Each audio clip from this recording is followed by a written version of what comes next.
La création sur YouTube, c'est une création qui a par définition pas de moyens, puisqu'il n'y avait pas, au tout début, il n'y avait pas de modèle économique. Il fallait créer sans dépenser d'argent. Et donc du coup, toute la création est partie de ça. Parce que c'était vraiment, enfin c'est le truc de commencer avec une webcam et un micro USB un peu pas forcément terrible. Et du coup, c'est tout part de là, donc de comment est-ce qu'on peut produire quelque chose qui soit regardable avec un budget minimum. Donc au début ça a commencé par vraiment une volonté d'essayer de créer quelque chose, de partager quelque chose. C'est parti sur de l'économie, puisque la chaîne s'appelle Stupid Economics, et du coup c'était vraiment une découverte pour moi de cette discipline. Et j'avais vu déjà qu'il y avait pas mal d'autres vidéastes, c'est comme ça qu'on s'appelle maintenant, qui essayaient qui partageaient leurs connaissances, que ce soit sur de l'histoire ou sur de la physique ou d'autres sujets.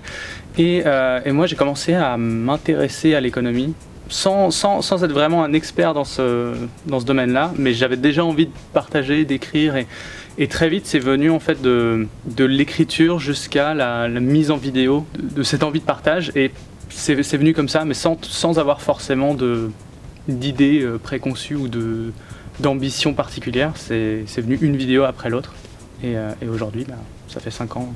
Il y a deux aspects. Il y a l'aspect actualité, parce que des fois, il y a des sujets qui peuvent s'imposer d'une certaine manière.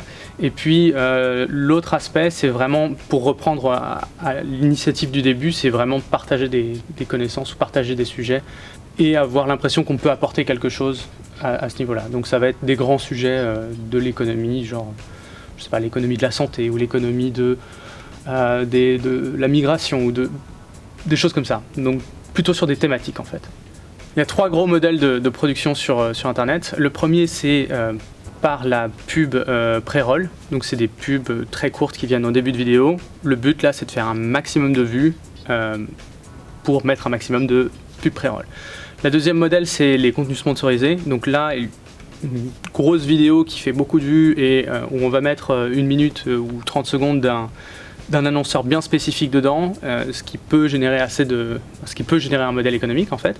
Et puis la troisième option, qui est moins basée sur les vues mais plus sur la fidélité d'une audience, c'est vraiment le financement participatif, on va appeler ça comme ça, où là c'est vraiment créer une fidélité avec une audience qui va trouver un intérêt à financer cette création. L'avantage de YouTube, c'est que pour l'instant, c'est la seule plateforme qui permet de faire du plus de 10 minutes. À part ça, il n'y a pas grand-chose. On peut se dire Facebook, mais bon, ils ont perdu un peu ce secteur-là.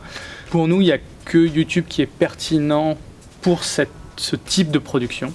Que ce soit sur YouTube ou dans pas mal de médias, il y a un peu de tout. La difficulté, en fait, c'est de parvenir à trouver ce qui se fait de bien sur des plateformes avec des contenus, avec autant de contenu.